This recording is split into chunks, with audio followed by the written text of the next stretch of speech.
Assalamualaikum warahmatullahi wabarakatuh. Selamat siang pemirsa TVRI Jambi dimanapun Anda berada. Senang sekali saya Mawadah Warahmah kembali menjumpai Anda dalam program acara Hidup Sehat, yang mana program acara Hidup Sehat akan menambah wawasan Anda tentunya seputar dunia kesehatan. Baik pemirsa, pada hari ini telah hadir narasumber kita yaitu yang terhormat Dr. Gigi Yeni Elvira, MDSC, SPKG. Assalamualaikum dokter. SPKG Mbak. Oh baik. Waalaikumsalam. SPKGA. Iya. Baik. Benar. Gimana kabarnya dokter? Alhamdulillah sehat. Sehat ya dokter iya. ya. Alhamdulillah. Nah saya aja agak rada-rada susah nih tadi nyebutin di belakangnya nih MDSC SPKGA. Iya. Nah mohon izin dokter mungkin selayang pandang perkenalan dokter dengan pemirsa tentang kalau dokter giginya saya udah tahu nih di RG depan dokter gigi. Tapi ada MDSC SPKGA. Mungkin bisa dijelaskan untuk pemirsa TVRI Jambi yang di rumah mungkin pada ingin tahu nih apa sih itu gitu yang di belakang yang panjang itu. Mohon panjang dijelasin. banget ya. Iya panjang banget. Saya aja kurang hafal tadi ini. Ya silakan dokter. Baik. Nah, kalau untuk dokter gigi mungkin udah pada tahu ya, karena dokter gigi itu banyak banget sebenarnya. Nah, kalau untuk MDSC itu kebetulan saya ngambil double degree di UGM, ya S2 dan spesialis. Jadi kalau di UGM itu kita bisa double degree. Jadi kalau MDSC itu Magister Dental of Science untuk S2-nya. Nah, itu untuk ilmu kedokteran gigi secara klinis. Gitu untuk S2-nya. Kemudian kalau yang SPKGA-nya itu spesialis kedokteran gigi anak. Jadi memang bidang saya itu khusus untuk kedokteran gigi anak. Jadi untuk anak-anak.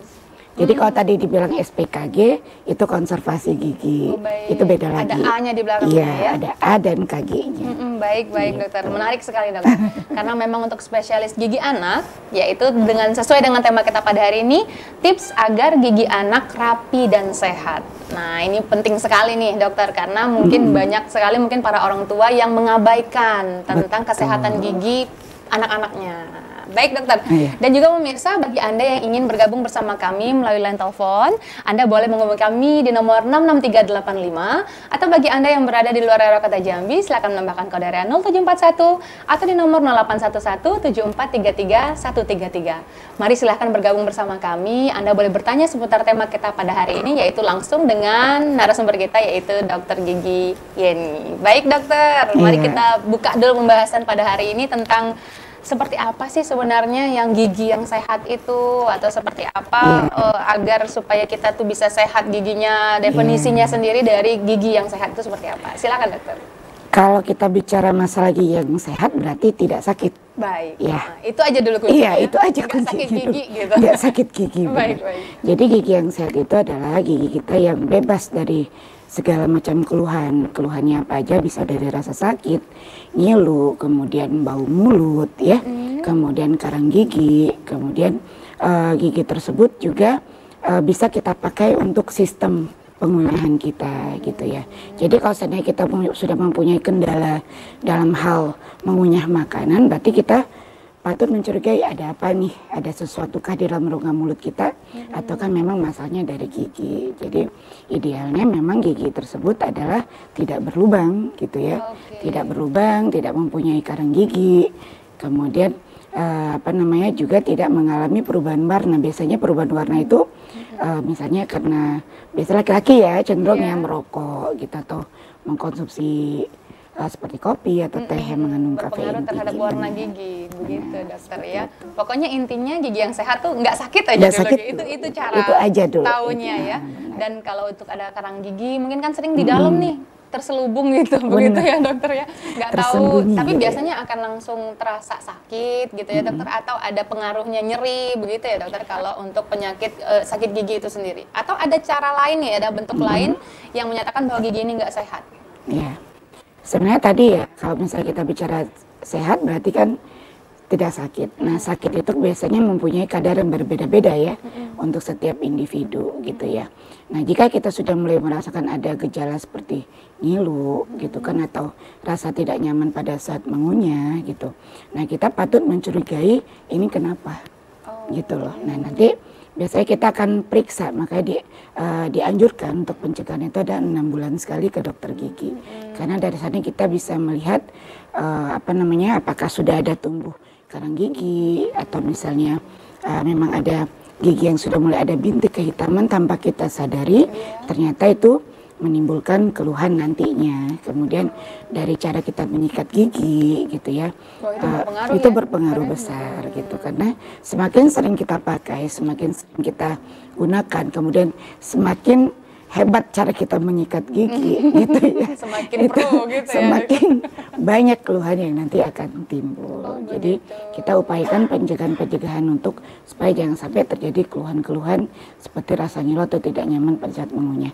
Tidak nyaman itu macam-macam, bisa nanti ada rasa gatal gitu Gatal ya dok? Iya. Di pipi atau memang di Di gusinya? gusinya biasanya. Makanya mungkin sering lidah kita hanya di bagian itu, Benar begitu ya dokter ya? sekali. Berarti itu salah satu ada masalah di gigi Iya, tersebut bisa berarti. jadi karena ada karang giginya atau ada peradangan pada gusi yang disebabkan karena karang gigi, atau bisa jadi karena apa namanya, pada saat kita menyikat gigi terlalu kuat sehingga menimbulkan rasa ngilu, kemudian ada tekanan dari makanan sehingga ada rasa gatal atau tidak nyaman. Oh, itu Seperti ternyata itu. ya dokter, Iya. itu untuk karakteristik gigi yang sehat. Nah, Iya, sekarang betul kita sekali. masuk ke yang anak-anaknya dokter. Apakah kategori tadi juga termasuk untuk yang anak-anak, baik itu mungkin anak-anak yang baru ingin tumbuh giginya atau seperti apa? Nah, bisa dijelaskan dokter kalau untuk anak-anak sendiri seperti apa nih yang disebut dengan gigi sehatnya tadi? Iya. Atau mungkin dari yang belum ada gigi, tumbuh gigi gitu ya? Iya. Nah, itu seperti apa dok perbedaannya dok? Kalau untuk anak-anak itu biasanya diawali dari pertumbuhan gigi susu ya. Baik.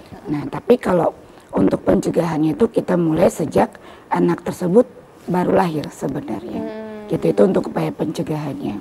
Kalau untuk mengklasifikasikan apakah gigi sehat itu samakah antara orang dewasa dengan anak-anak, pada dasarnya itu sama. Oh, Gitu ya, baik. karena gigi yang sehat sudah pasti tidak mempunyai masalah atau terlihat adanya akan masalah di dalam giginya. Seperti ada gambaran kecoklatan atau kehitaman di area permukaan gigi susunya gitu ya. Nah, kebanyakan terkadang baru mulai tumbuh, kenapa giginya sudah mulai ada geripis-geripis gitu kan, Iya, ada yang benar-benar. ada Udah gambaran mulai kecoklatan, ada. Nah, biasanya itu nanti kita lihat lagi nih kronologinya ke belakang gitu ya.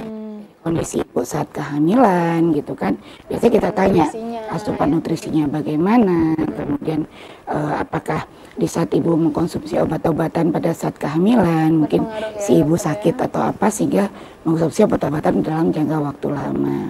Nah, biasanya ini akan berpengaruh terhadap pertumbuhan si gigi susunya ke depannya gitu kan.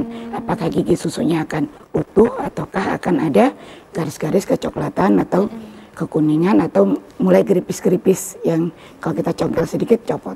Oh, Gitu betul. ya. Rentan sekali berarti ya, Rentan dokter? sekali gitu. Jadi memang dasarnya dari situ dulu, karena memang pertumbuhan gigi, benih gigi susu itu kan dimulai saat bayi dalam kandungan ibu 2 bulan ya. Iya Nah, benar. berbeda dengan kalau pertumbuhan benih gigi permanen itu pada saat bayi lahir berusia 2 bulan. Oh, Gitu, dari bukan 2 dalam bulan, kandungan, dari bukan 2 dalam bulan kandungan justru, ya. bukan dalam Berarti gigi susu itu sudah bawaan dalam dari kandungan. dalam kandungan. Iya, itu untuk pertumbuhannya. Jadi tentu yang kita lihat adalah bagaimana ibu saat mengandung anaknya gitu ya.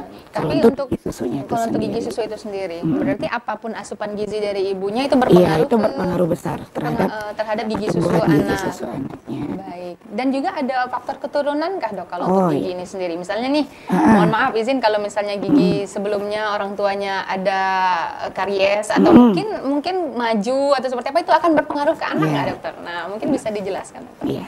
Jadi kalau kita berbicara masalah apakah berpengaruh dari sistem kongenital atau genetik, ada. Oh ada. Gitu ya, ada pengaruh. Apalagi kalau misalnya ayah misalnya punya rahang yang besar, Oh iya, dari kemudian struktur bentuk ya, gigi ya kemudian berpengaruh. si ibu punya gigi yang kecil, nanti akan berpengaruh terhadap susunan gigi dalam mulut ya, dalam rahang si anak. Atau kebalikannya gitu ya. Sebaliknya. Si ayah punya gigi yang besar, ibu punya rahang yang kecil, biasanya punya kecenderungan nantinya gigi itu akan bertumpuk. Itu nanti akan ada arah gigi tidak rapi tadi Oh, gitu ya. baik. Nah, kemudian apakah karies berpengaruh gitu ya? Pada dasarnya karies itu lebih berpengaruh terhadap nutrisi. Oh baik. Kemudian untuk faktor kekuatan itu struktur gigi juga dipengaruhi dari kondisi genetik. Nah, itu jadi salah satu yang saling berkesinambungan sebenarnya untuk pertumbuhan gigi si anak nanti akan sehatkah atau tidak rapikah Rapika. gitu. Nah, membahas tentang rapi nih dok. Kan kalau anak-anak ini sendiri kan kita agak sulit nih untuk mengaturnya dari konsumsi makanannya hingga sering gosok gigi dan sebagainya nih. Nah, tapi kalau untuk bayi mungkin dari ibunya ya lebih aktif untuk membersihkan bagaimana. Nah, itu ada cara khusus nggak, Dok, kalau misalnya untuk anak-anak bayi untuk supaya giginya bisa rapi, seperti apa nih, Dok, untuk merawat gigi anak itu sendiri mulai dari lahir itu? Kalau untuk perawatan seperti yang kita sudah ketahui, karena pertumbuhan benih gigi susu itu kan saat bayi dalam kandungan ibu ya. Nah, berarti di saat bayinya lahir, ibu sudah harus berperan aktif untuk menjaga kebersihan rongga mulut anak walaupun belum punya gigi. Gitu. Jadi, begitu bayi lahir, bayi mulai menyusui karena makanannya cuma susu, gitu kan, cuma ASI atau susu formula, gitu kan ya. Nah, jadi bagaimana cara ibu untuk menjaga supaya rongga mulutnya bersih dulu? Gitu, karena selagi belum ada gigi, paling nggak kita mencegah supaya jangan ada jamur yang tumbuh dulu di dalam rongga mulut anak, gitu ya. Nah, kemudian anak yang sudah terbiasa dengan pembersihan di dalam area mulutnya, dia akan mengalami kemudahan pada saat nanti kita akan mengajar anak untuk menyikat gigi. Gitu. Untuk jamur itu ada sendiri stimulasi. Nah, untuk jamur itu sendiri gimana bentuk karakteristiknya nih, Dokter? Mungkin ibu-ibu di rumah juga belum tahu nih jamurnya kayak gimana atau seperti apa bentuknya gitu, Dok. Ya, kalau jamur itu sendiri biasanya itu terbentuk dari sisa kotoran atau makanan yang menumpuk di dalam rongga mulut ya. Kadang ada di lidah, di gusi gitu ya.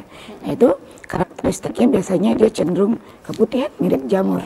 Itu benar-benar mirip jamur. Berarti bisa juga ada di lidah ya, Dokter? Bisa. Bukan hanya di langit-langit atau di bibir, sekelilingan giginya, bukan ya? Gitu. Jadi di saat jamur itu, kalau sisa makanan yang menempel, kalau kita korek dia akan bersih. Tapi tidak dengan jamur. Kalau jamur di saat kita korek, dia akan menimbulkan area yang kemerahan bahkan berdarah. Gitu, itu yang membedakan antara jamur atau sisa makanan pada rongga mulut. Seperti itu. Makanya dianjurkan setiap anak sudah menyusui itu dibersihkan lagi supaya tidak ada jamur yang menempel nantinya. Begitu. Dan juga tidak menjadi tertinggal gitu ya, Dokter ya, jadi jamur. Tapi kalau misalnya hanya bekas sisa dari makanan itu bisa langsung hilang ketika bisa langsung hilang. Nah, mungkin untuk anak-anak sendiri kan kita agak susah nih, Dokter, untuk mengetahui, oh ternyata ada kendala nih, ada masalah nih di giginya. Itu cara deteksi dininya gimana, Dokter? Kalau misalnya anak tersebut, oh ini harus sudah dibawa ke dokter nih, dokter gigi spesialis anak. Nah, ini di mana nih para ibu taunya saat kalau harus wajib dibawa ke konsultasi ke dokter gigi anak nih, Dok? Seperti apa? Iya, kalau untuk konsultasi ke dokter gigi anak itu sebenarnya sedari dini ya.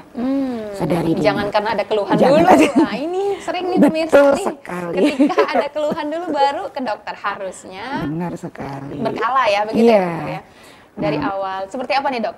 Arahannya kalau untuk konsultasi gigi itu sendiri? Biasanya di saat anak usia 6 bulan sudah mulai tumbuh gigi susunya, mulai diperkenalkan ke dokter gigi. Ya. Jadi mulai diperkenalkan, nanti dokter gigi akan mengajarkan bagaimana cara untuk membersihkan giginya. Edukasinya gitu. Ya, benar. Kemudian nutrisi apa saja yang dianjurkan kepada anak yang sudah mulai memasuki fase MPASI. Karena struktur makanan yang kita berikan pada anak itu berpengaruh besar terhadap pertumbuhan rahang anak.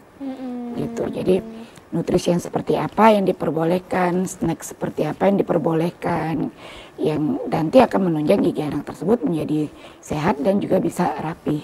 Gitu. Jika anak sampai usia 9 bulan masih kita kasih struktur yang lunak, itu kan nanti akan mempengaruhi dari perkembangan rahang dan kecukupan ruang dari giginya. Jadi bertambah umur anak, struktur makanan pun juga harus sedikit lebih keras gitu ya. Mungkin benar ya anjuran orang tua kita zaman dulu ya. Gitu kan, nanti usia 1 tahun udah mulai diajarkan nasi gitu kan. Jadi jangan bubur terus atau makan yang lunak-lunak terus. Ada memang orang tua nggak mau nasi, Dok, maunya roti aja misalnya gitu kan. Itu sebenarnya kita mulai mengajarkan untuk stimulasi, tidak membiarkan anak untuk terus kita akomodasi dengan apa yang diinginkan oleh anak. Tapi kita menstimulasi, mengajarkan untuk anak bisa menerima. Gitu. Mungkin awalnya akan susah. Nah, itu juga berpengaruh terhadap sikat gigi nantinya gitu ya. Jadi kita mengajarkan sikat gigi yang tadinya sulit, jika dibiasakan nanti akan terbiasa dengan sendirinya. Gitu. Baik, Dokter, ternyata pengaruh konsumsi makanan sangat berperan penting untuk struktur giginya ya dokter ya. Betul. Berarti tidak boleh selalu dikasih bubur aja Tidak gitu ya. boleh. Misalnya anaknya nggak mau nih dok, susah Iya, gitu. gitu kan ada yang seperti itu. Nanti nggak mau makan, nanti gizinya nggak Iya tercukupi, benar gitu kan. benar. Nah intinya memang konsultasi ke spesialis anak itu perlu ya untuk pertumbuhan, apalagi kita mengejar perkembangan otak anak gitu ya. Tapi stimulasi dari rahang, dari makanan yang kita kunyah berikan untuk pengunyahan anak itu berpengaruh besar juga terhadap kognitif atau apa namanya kecerdasan pada anak nantinya. Gitu. Berarti ada kaitannya juga nggak dok? Misalnya anak ini tidak diberikan makanan yang keras, jadi lama tumbuh giginya nih dokter. Ada Bisa. pengaruh kah gitu? Ada pengaruh. Karena kan mungkin sering kekhawatiran ibu-ibu yang ada di rumah, anaknya udah umur segini kok giginya belum ada yang muncul. Yeah. Nah ini seperti apa nih dok? Apa penyebabnya atau ada genetikanya juga tergantung dari keturunan atau seperti apa dok? Iya, sebenarnya faktor keterlambatan itu sebenarnya keterlambatan pertumbuhan anak itu biasanya ada faktor keturunan tapi tidak besar pengaruhnya gitu ya. Jadi kadang anak pertama dengan anak kedua itu punya kondisi yang berbeda untuk pertumbuhan si giginya Tidak sama gitu kan, ya, tidak dokter sama. ya. Kadang ada yang kakaknya cepat nih dok, anak saya yang Nah yang perlu kita perhatikan adalah jika belum tumbuh sampai anak berusia 2 tahun itu masih kita masuk kategori normal. Oh, Tapi kalau udah satu pun, masukin, walaupun iya, satu pun belum walaupun tumbuh satu sampai pun 2 belum tahun nggak apa-apa. masih kita masuk kategori normal. Tapi kalau seandainya hanya dia mengalami keterlambatan untuk pertumbuhannya. Tapi kalau seandainya dia udah masuk usia 3-4 tahun ternyata belum tumbuh gigi, baru kita curigai bahwa si anak ini kemungkinan besar tidak mempunyai benih gigi. Gitu, Kalau benih udah gigi susu. sampai 3-4 tahun. Iya, nah itu biasanya dipengaruhi oleh faktor keturunan. Jadi kemungkinan besar ada orang tua yang memang tidak mempunyai, bisa jadi bukan orang tua langsung, tapi dari kakek neneknya atau keturunan di genetiknya. atasnya gitu. Nah yang mungkin tidak mempunyai benih gigi. Nah kadang kalau orang dulu mungkin tidak ini ya, Jadi, tidak ini ya, perhatian. apakah ada benih atau enggak gitu kan ya. Nah tapi ternyata itu mempunyai faktor keturunan langsung nantinya terhadap anak atau cucunya gitu. Nah, jadi kalau memang ternyata punya riwayat tidak mempunyai benih gigi, kita harus hati-hati bahwa si anak mungkin nantinya akan mempunyai riwayat yang sama. Nah jadi kalau misalnya sampai batas 1 tahun atau 2 tahun masih belum ada tumbuh gigi, kita masih masuk kategori normal. Karena biasanya nanti akan tumbuh dan dia akan berlanjut terus tumbuhnya selagi itu memang masih ada. Kalau udah 3-4 tahun bahkan 5 tahun tidak ada gigi, baru kita curiga ini sebenarnya tidak akan punya benih gigi. Itu memang murni tidak akan benar tumbuh ya dokter ya? Iya, Atau kalau memang tidak ada benih, tidak ada akan benih memang benar tidak tumbuh. Ya. Kalau untuk di Jambi sendiri banyak kondisi yang pasien Ada beberapa pasien yang saya temui, bahkan tidak cuma 1, 6 benih gigi tidak ada. lumayan Banyak, juga ya dokter iya. ya ternyata. Baik dokter. Nah. Mohon izin dokter kita jeda terlebih dahulu Baik. ya. Baik pemirsa tetaplah bersama kami akan kembali setelah pariwara berikut ini.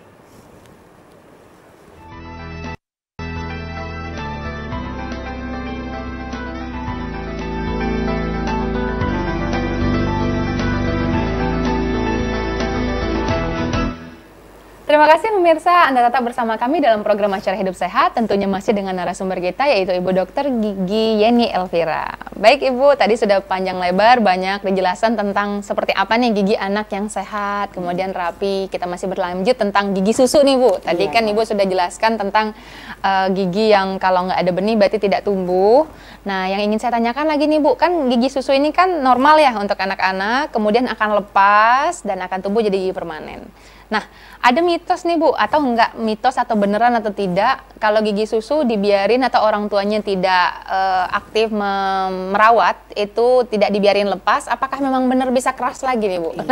Sering orang tua nih kan, aduh ini giginya harus lepas ini gigi susunya, nggak boleh, nanti dia keras lagi, nanti tumbuh permanen, yang permanen malah jadi rebutan tumbuhnya. Itu apa benar atau seperti apa nih dokter? Silahkan dijelaskan dokter. Iya. Jadi memang kalau misalnya ternyata gigi susunya itu ada yang mengalami kegoyangan yang cukup kuat, ada yang kegoyangan hanya sedikit saja gitu kan. Baik. Nah biasanya anak-anak itu kalau misalnya dia mengalami kegoyangan sedikit itu jarang sekali memberikan keluhan kepada ibunya gitu. Diam-diam aja dia cemas anteng soalnya. aja gitu kan ya. Jadi tahu-tahu udah muncul aja si gigi bener. barunya Bener, gitu kan. bener. Nah, itu, yang Dok. posisinya tidak pada tempatnya gitu ya. Nah jadi biasanya memang gigi susu ya dengan kondisi seperti itu, jika tidak kita bantu untuk pencabutannya, dia memang akan kembali lagi menguat karena ada jaringan ikat di sana gitu ya, pembentukan jaringan ikat dari si gigi dan tulangnya beserta jaringan gusinya gitu. Berarti bener ya Bu ya? Iya, bukan benar, mitos gitu. berarti, Bukan. memang bener giginya akan kembali tegap lagi gitu. Tegap ya, lagi betul. Yang enaknya kalau misalnya udah goyang betul kan enak ya Iya, dicopot. kadang Tapi orang kalau tua juga khawatir kadang Bu, kalau misalnya belum goyang banget, oh jangan nanti kena Iya. ke matanya. Nah, benar juga Padahal- gitu kan Dok. Padahal nggak apa-apa ya, Nggak apa-apa ya, maksudnya Dok, nggak ya. masalah karena gigi susu yang mengalami kegoyangan itu biasanya akarnya itu udah nggak ada. Oh. Akar giginya itu udah mengalami penyusutan biasanya. Nah itu biasanya kenapa jadi goyang? Karena sudah tidak ada ibaratnya pasaknya, pasaknya lagi. atau tidak ada lagi Gitu. landasannya itu iya, ya. benar. Jadi cuma tinggal bagian atasnya. atasnya saja. Jadi kalau mau diambil ya nggak apa-apa, ambil aja. Walaupun gitu masih kan. baru goyang sedikit. Iya. Tapi kan kalau antara goyang sedikit dengan goyang banyak itu kan intensitas darahnya berbeda Bu. Saya pernah Benar soalnya, saya sekali. punya anak soalnya kan. Benar sekali. Kalau yang betul masih sekali. agak tegap dan goyangnya Ah. sedikit, terus nggak sengaja saya buka juga, Iya. ternyata lebih banyak darahnya Betul, dokter dibanding yang dia udah dengan lidah udah gerak terus saya lepasin, itu berpengaruh ya dokter ya. Berpengaruh. Benar. Tapi itu nggak apa-apa kah dok? Nggak apa-apa. Cuma karena memang kan kalau misalnya belum terlalu goyang, biasanya kan akarnya masih ada ya, Betul. akar giginya masih lebih panjang. Beda dengan kalau udah goyang sekali. Kalau goyang sekali kan cuma meninggalkan bagian Iya, mahkota giginya. mahkotanya. Nah, sedangkan bawahnya itu sudah tertutup oleh jaringan gusinya. Ya, sedangkan kalau itu kan masih panjang, masih dekat dengan pembuluh darahnya. Area lukanya juga masih Lumayan lebih lebar. besar. Gitu, itu kenapa pendarahannya lebih banyak gitu ya. Betul, Tapi kalau ditanya berbahaya atau tidak, tidak. Tidak Sebenarnya masalah tidak ya. ada masalah. Jadi nggak usah khawatir untuk ibu-ibu yang di rumah ketika ingin memperhatikan gigi anaknya gitu ya dokter ya. Iya. Jadi malahan sebaiknya kalau udah goyang memang harus selalu diperhatikan oleh orang tuanya tadi ya dokter Betul. ya.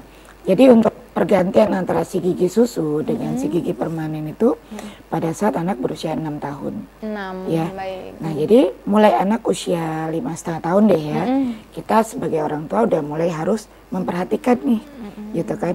Oh, udah mulai masuk usia SD, gitu kan ya. Nah, jadi gigi tersebut akan memasuki fase untuk pergantian gigi. Nah, kadang usia 5,5 itu udah tumbuh nih si gigi barunya, Iya, gitu ya. benar, Dok. Nah, jadi mulai usia 5,5 tahun, rajin-rajin ngeliat ke dalam rongga mulut anak, apakah si anak tersebut ada mengalami kegoyangan atau tidak. Karena ada anak yang tidak mau memberitahu tadi, Bener, Dok. gitu kan Dia ya. anteng-anteng Jadi aja mulai gitu. iseng tuh, ditoel-toel dikit nggak apa-apa, Nggak gitu kan apa-apa ya. ya, Dok, ya. Nah, kecuali kalau seandainya, ada pembegat. Biasanya kalau untuk pertumbuhan si gigi baru, dia ada pembesaran sedikit di area gusi. Tapi bukan nanah ya, dia sedikit lebih keras aja. Nah, jadi mulai diraba ya, ibu mulai harus rajin-rajin meraba gitu ya, mulai gusinya atau agak sedikit giginya. beda nih gitu ya pertumbuhannya. Nah, kalau seandainya si ibu takut dengan usia segitu, kemudian kita melihat ada pembesaran atau pembengkakan, boleh bawa ke dokter untuk dibantu diambil, sehingga si gigi barunya tumbuh di Dengan baik tempatnya. dan sempurna gitu pada tempatnya, Betul. begitu dok ya. Nah kadang tadi kalau yang sudah saya sampaikan tadi nih dokter, kadang anak itu kan ompong nih dok, atau ada karies gigi sehingga nggak goyang nih dok, yang hitam nih dok, itu Iya. gimana ya dokter ya? Dia malah lebih tanggan atau lebih mantap gara-gara bolong, gara-gara dia karies tadi kan, dia Iya, hitam. betul, hitam. Nah itu nggak goyang dok, itu gimana sebaiknya dokter ya? Nah, jadi memang kita kalau udah berbicara masalah gigi karies gitu ya, kalau atau gigi yang udah mulai mengalami kerusakan, itu biasa kita yang harus kita ketahui adalah fase pergantian giginya dulu nih, gitu ya. Kalau misalnya kita udah tahu nanti ganti giginya usia sekian nih 6 tahun, ternyata anak ini udah mengalami karies, gitu kan ya. Nah, karies ini bisa menjadi dua hal, gigi terlalu cepat tumbuh atau gigi terlalu lambat tumbuh nantinya, gitu ya. Nah, kalau misalnya si gigi terlalu cepat tumbuh, gigi itu akan tumbuh dengan sendiri, sedangkan si gigi karies masih ketinggalan. Benar dok. Nah, kita harus mulai ngecek nih, udah mulai ngeliat. Kalau udah mulai terlihat ada benih giginya yang keluar, ambil aja si gigi kariesnya. Nggak usah nunggu si Goyang. giginya itu goyang, itu ambil aja. Bisa gitu, nggak apa-apa ya Nggak dokter ya, apa-apa, terjadi ada betul. penekanan di yang Nggak kan ada masalah. mungkin sedikit, tinggal atau beberapa pisah-pisah mungkin gitu kan Iya, dokter? pecah-pecah Iya, gitu pecah-pecah. kan. Itu ambil aja, nggak ada Kalau masalah. memang bisa ya, tapi Iya. lebih baik mungkin dikonsultasikan ke dokter Betul gigi juga kali ya sekali, dokter ya, karena gitu saya kan. aja sebagai seorang ibu tuh takut dok, ini udah kayak gini nih nanti anaknya kesakitan atau apa Iya gitu betul, dokter. karena memang kalau udah tinggal sisa akar giginya Iya, apalagi ya, kadang kan sulit ya. sulit. Karena harus dicongkel gitu kan. Belum ya, tentu juga pengambilan. anaknya kooperatif Betul kadang. sekali. Anaknya kadang tantrum Betul kan total, aduh nggak sekali, mau kabur gitu. Betul sekali. Baik Jadi, dokter, nah membahas tentang gigi yang berlubang tadi dokter, bagi anak-anak. Itu kan kita susah dok untuk mengatur pola makannya. Jadi anak-anaknya apakah memang benar-benar tidak boleh mengkonsumsi coklat? Nah ini permen, nah ini memang benar-benar susah nih bagi para kaum mama Iya. untuk melarang anak tersebut. Atau memang ada batas kadarnya anak kita boleh mengkonsumsi coklat atau mengkonsumsi yang manis-manis seperti itu? Seperti apa dokter untuk penjelasan itu sendiri? jadi kalau kita bicara masalah gigi karies atau kerusakan pada gigi tentu tidak lepas dari makanan. Terutama makanan yang mengandung kadar gula tinggi. Wah itu anak-anak Ya, suka banget kan dokter ya kan? Tapi jangan salah, selain makanan dengan kadar gula tinggi, salah satu faktor adalah bagaimana cara kita pencegahan di rumah. Itu dari pola kita menyikat gigi, kebiasaan anak menyikat gigi, apakah sudah benar atau belum, apakah sudah terlaksana dengan baik atau belum, seperti itu. Nah kadang sudah makannya mengandung kadar gula tinggi, sikat giginya males-malesan. Nah, Atau yang buka susah. mulut aja susah. Buka mulut aja susah gitu kan ya. dokter. Gitu. Nah jadi ya itu tadi seperti saya bilang dari yang pada awal tadi, kita mulai untuk mengenalkan stimulus melalui oral. Oh, Jadi oke. begitu bayi baru lahir kita sudah mulai ganggu nih rongga mulutnya. Oh, biar gitu dianya ya. tetap Jadi nyaman dia mulai walaupun kita terbiasa. mengecek, Ya terbiasa mulutnya. dengan kalau mulutnya itu kita bersihkan gitu ya. Nah kemudian saat anak udah memasuki usia sekolah, TK atau SD, biasanya mereka udah merasa pinter nih, sikat Oke, gigi sendiri, iya, gitu kan ya, benar. nggak mau dibantu lagi. Nah tapi tetap di sini peran orang tua itu penting. Jadi tidak membiarkan langsung anak untuk menyikat giginya sendiri, gitu Harus ya. dicek juga ya Betul. Jadi setelahnya. walaupun anak sudah merasa bisa untuk menyikat giginya, orang tua harus meng-cross check kembali, gitu kan.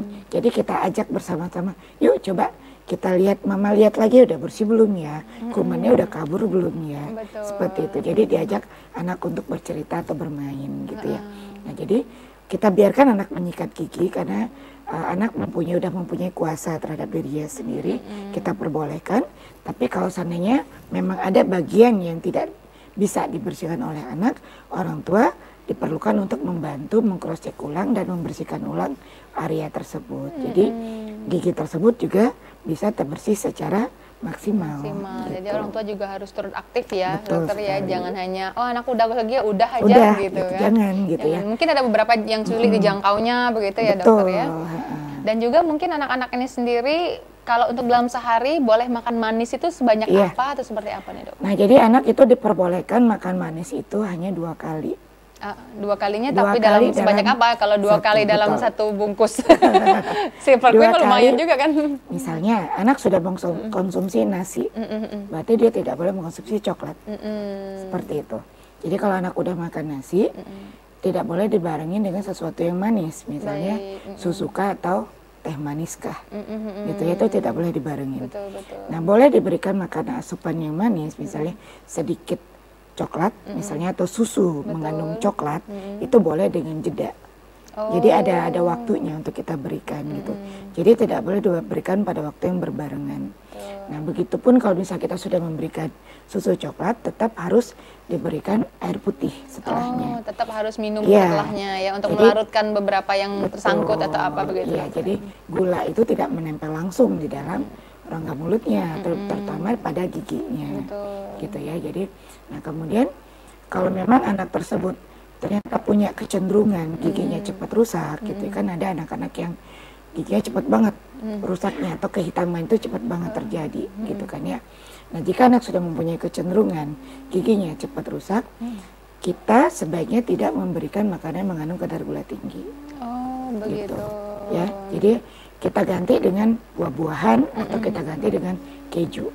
Oh, Gitu. baik. Jadi coklat tadi kita ganti dengan keju. Keju. Kita tuh mengandung kadar mengandung keju gitu ya. Kalau Susu keju nggak pun apa-apa ya dokter? nggak apa-apa. Susu pun juga yang plain ya, yang tawar tanpa ada gulanya.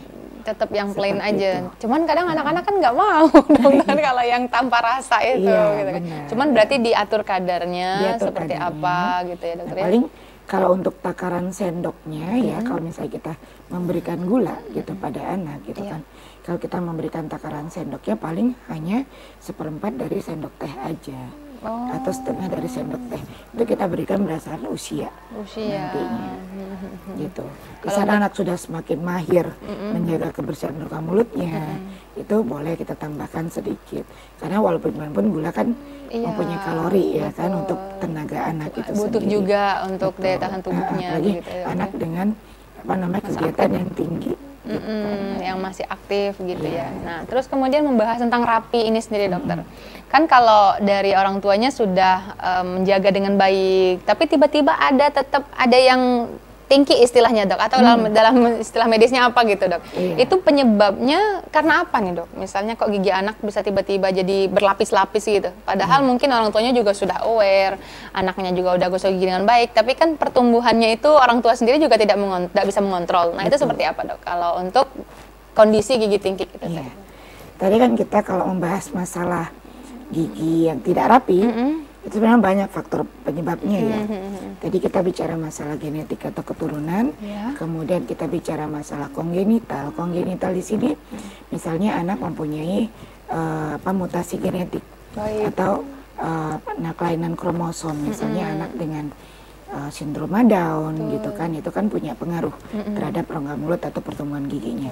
Atau anak misalnya dengan kelainan kleidokranial, biasanya dia akan ada pertumbuhan giginya yang tidak normal, Iya, lebih betul, kecil-kecil seperti itu. Itu pengaruh ya terhadap kondisi gigi nantinya, gitu kan, pertumbuhan gigi nantinya.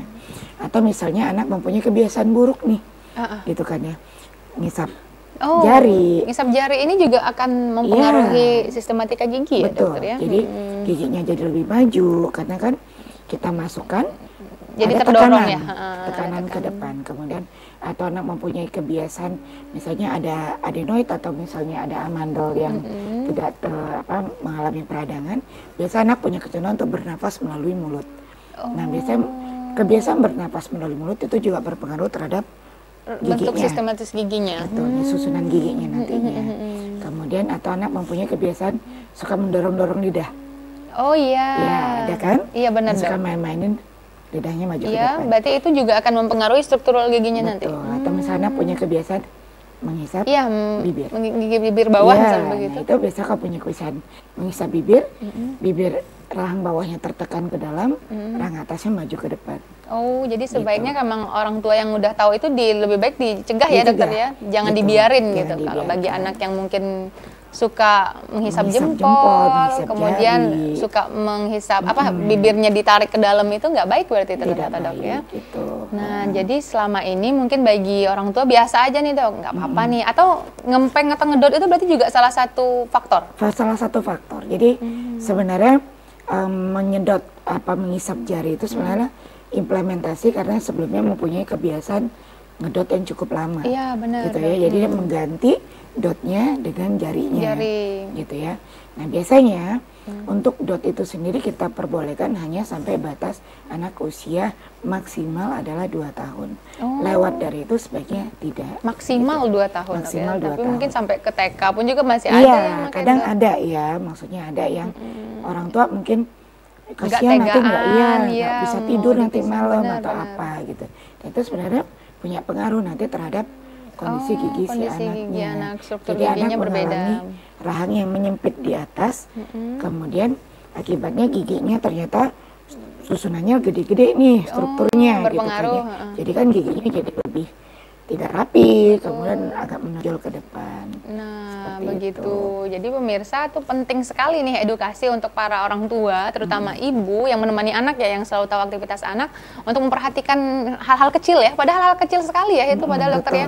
Ternyata akan mempengaruhi terhadap struktur gigi anak tersebut.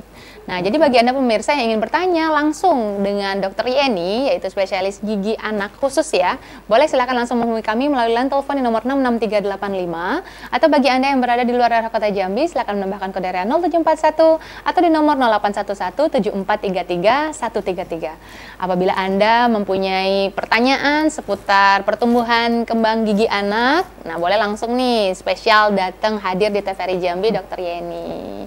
Baik dokter, mohon izin kita jeda terlebih dahulu ya dokter ya. Baik pemirsa, tetaplah bersama kami akan kembali setelah pariwara berikut ini.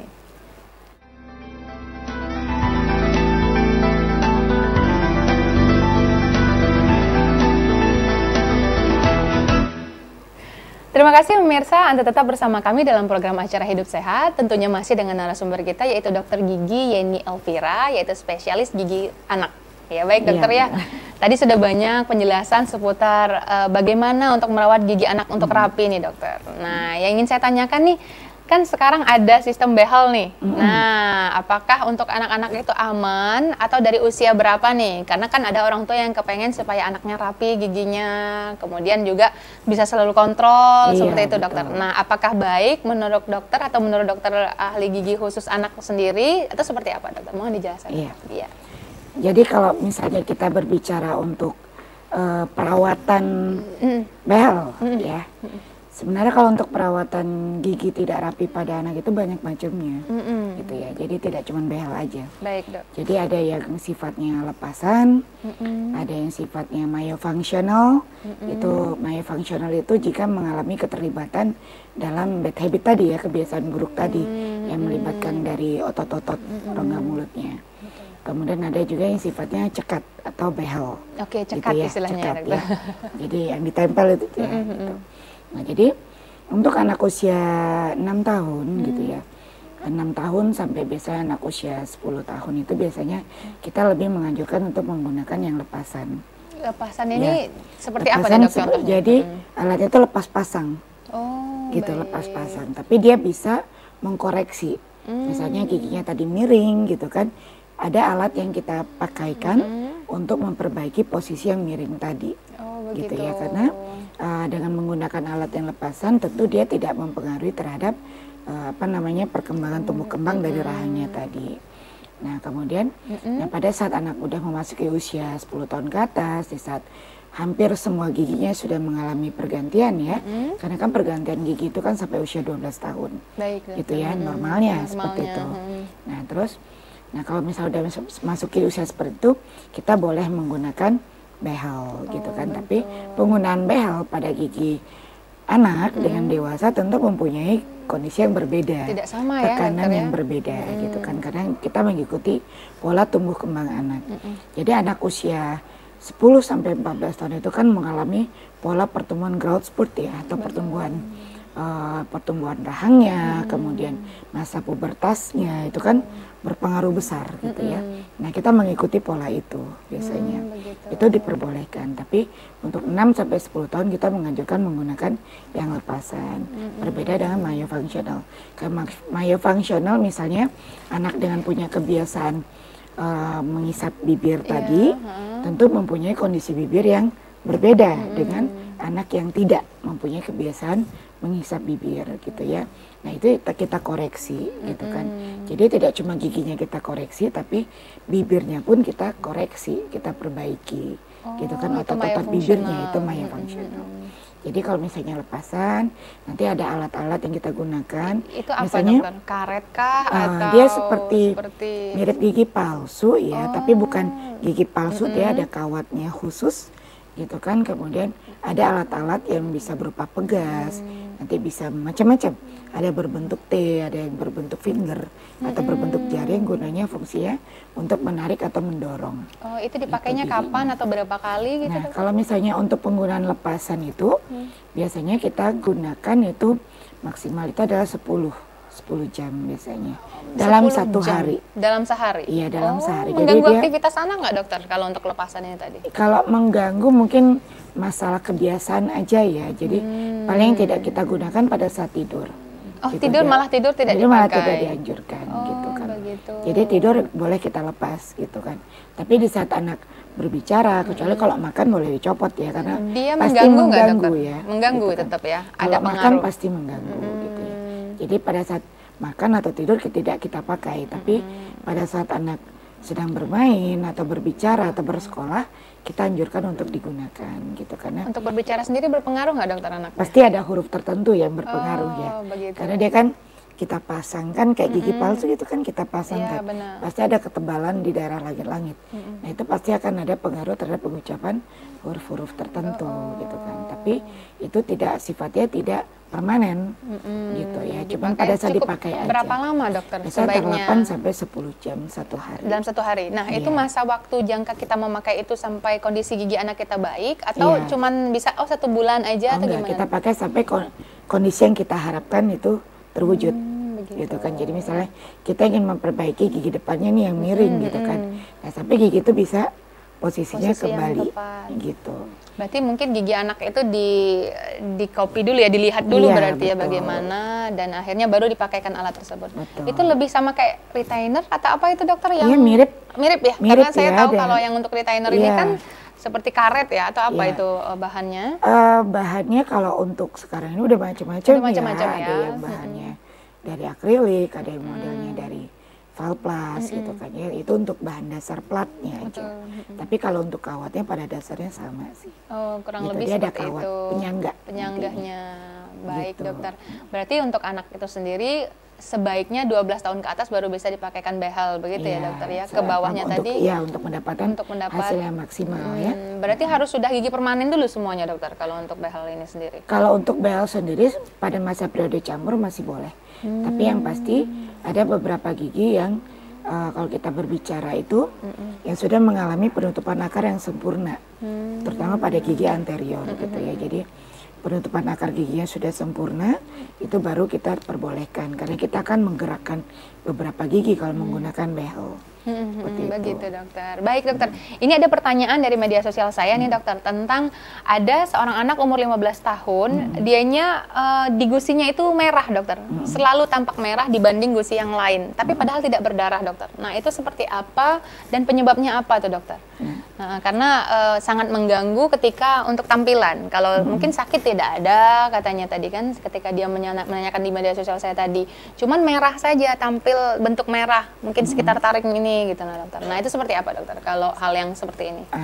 Ini harus kita lihat dulu ya kondisi taringnya bagaimana, Betul. apakah mengalami gingsulkah, kemudian berapa lama kemerahan itu sudah terjadi, kemudian apakah mengalami pendarahankah Iya. pada saat tersentuh, itu macam-macam gitu ya. Untuk melihat kondisi, sebaiknya kita lihat kondisi langsung penyebabnya. Karena kondisi kemerahan pada 1 atau 2 gigi itu bisa disebabkan karena ada karang gigi. Itu bisa terjadi atau karena apalagi anak usia 15 tahun. Iya, benar, dok. Itu sedang masa tumbuh hormon pubertasnya. Jadi ada namanya gingivitis untuk puberti.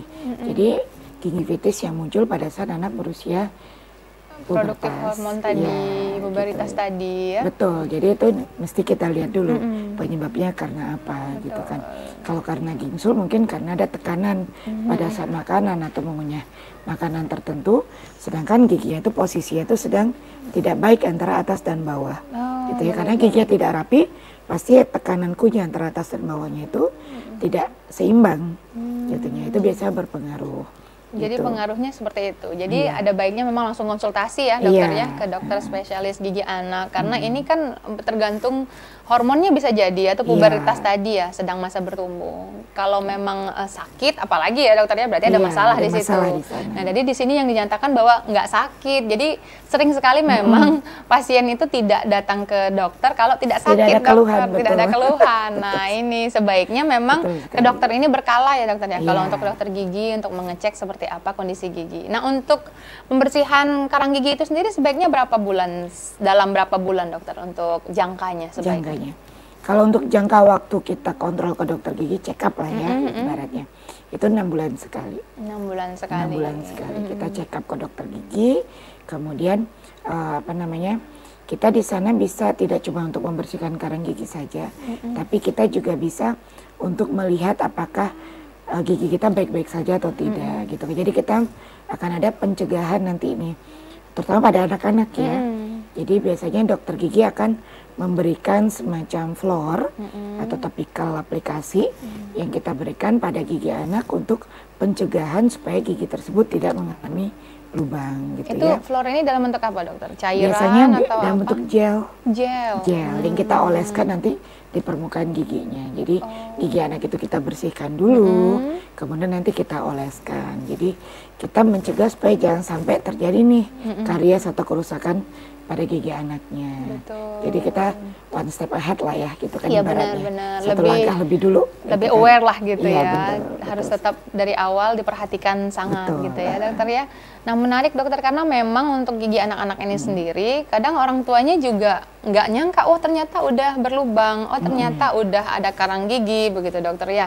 Nah juga beberapa dari masyarakat itu sendiri masih mindsetnya ke dokter gigi ini mahal dokter. Wah ini gimana nih dokter, motivasinya dokter bagaimana? Apakah benar yang statement saya tadi atau itu Iya, lebih betul. tergantung seperti apa tindakan? Nah mungkin bisa diedukasi pemirsa nih dokter, pada nggak mau ke dokter gigi itu karena nanti hilang juga nih sakit giginya, udah ke situ Iya. aja. Nah mohon diberikan edukasi pemirsa yang berpikiran demikian dokter. Ya silakan dokter.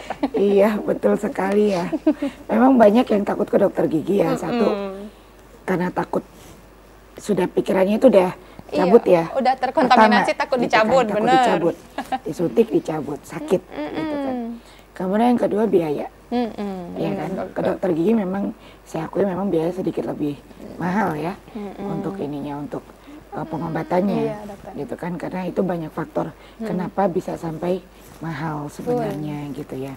Bukan cuma kita berbicara masalah ilmu, tapi kita berbicara dari bahan dan alat yang kita gunakan sebenarnya, gitu. Nah, tapi alhamdulillahnya pemerintah kita kan sudah memfasilitasi Ya, benar, dokter. dengan melalui BPJS dan segala macam ya. betul. Jadi memudahkan juga masyarakat untuk bisa berobat ke dokter gigi. Nah, kebetulan saya kan juga di Matahir. Iya, benar. Dan banyak sekali memang pasien saya di Matahir untuk gigi anak itu sendiri sudah mulai banyak nih berdatangan, orang tua datang untuk memeriksakan gigi anaknya dengan atau tanpa karies.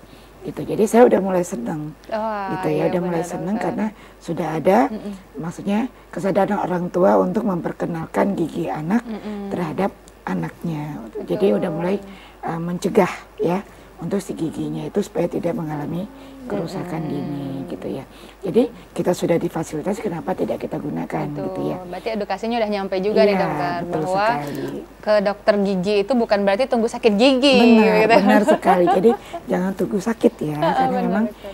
untuk masyarakat Indonesia sendiri itu masih 80% ya 80%. yang mengalami kerusakan gigi, Hmm, gitu. Jadi 80% dan 20% yang tidak, gitu yang ya. kondisinya baik Ya, gitu, kondisi gitu. giginya baik. Tapi besar sekali dokter yang sakitnya Banget, ternyata 80% betul, dokter ya. karena menunggu sakit tadi gitu loh, untuk datang ke dokter gigi itu menunggu sakit, Benar. gitu ya. Jadi upayakan perkenalkan dulu anak sedari dini, dari mulai bayi sudah mulai datang ke dokter gigi, karena biaya yang tadinya mahal itu karena gigi itu udah rusak. Itu kenapa biaya jadi lebih mahal. Tapi kalau misalnya datang ke dokter dengan gigi yang sehat dan kita hanya datang untuk pencegahan saja, Untuk perawatan. seperti tadi kita bersihkan untuk bersih karang gigi atau anak diberikan aplikasi fluor, itu jauh lebih murah biayanya ketimbang kita melakukan perawatan saraf gigi. Nah, Jadi jika kita mencegah lebih dulu, insya Allah biayanya jauh lebih murah ketimbang Iya, kita datang dengan betul. kondisi yang giginya sudah rusak. ternyata seperti itu ya dokter ya. Makanya terasa mahal itu karena Iya, ketika betul sudah ada sekali. keluhan, sudah ada kendala, Betul makanya jadi sekali. bertumpuk, jadi banyak Iya, kena jadi biayanya besar ya. biayanya. Baik, mohon izin kita jeda terlebih dahulu ya dokter ya. Baik pemirsa, tetaplah bersama kami akan kembali setelah pariwara berikut ini.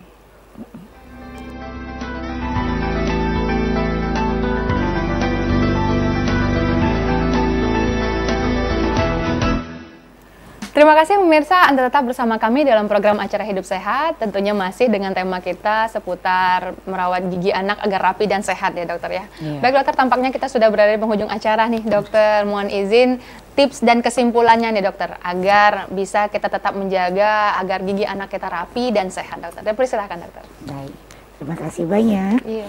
Nah, jadi kesimpulannya kita untuk hari ini yang pertama itu adalah yang pastinya kita harus mulai memperkenalkan bagaimana cara untuk mencegah gigi anak kita supaya tidak mengalami kerusakan yang jauh lebih parah nantinya gitu ya. Caranya bagaimana? Kita memberikan anak edukasi terlebih dahulu atau membiasakan anak untuk membersihkan giginya gitu ya, sedari dini. Bahkan dari anak tersebut sudah mulai baru lahir gitu kan, sampai anak memulai fase MPASI gitu kan. Dan pemberian untuk struktur makanan itu sendiri sudah harus kita mulai perkenalkan bertahap, dari mulai halus, kemudian kondisi yang lebih kasar, bahkan menjadi kasar, bahkan bisa makan nasi gitu ya.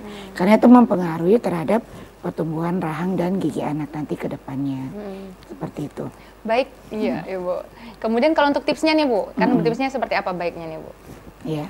Nah, kalau untuk tipsnya bagaimana cara mencegah supaya jangan sampai giginya itu sakit ya, misalnya jangan sampai giginya itu, yang pasti adalah konsumsi gula itu jangan sampai berlebih gitu ya untuk anak-anak itu sendiri.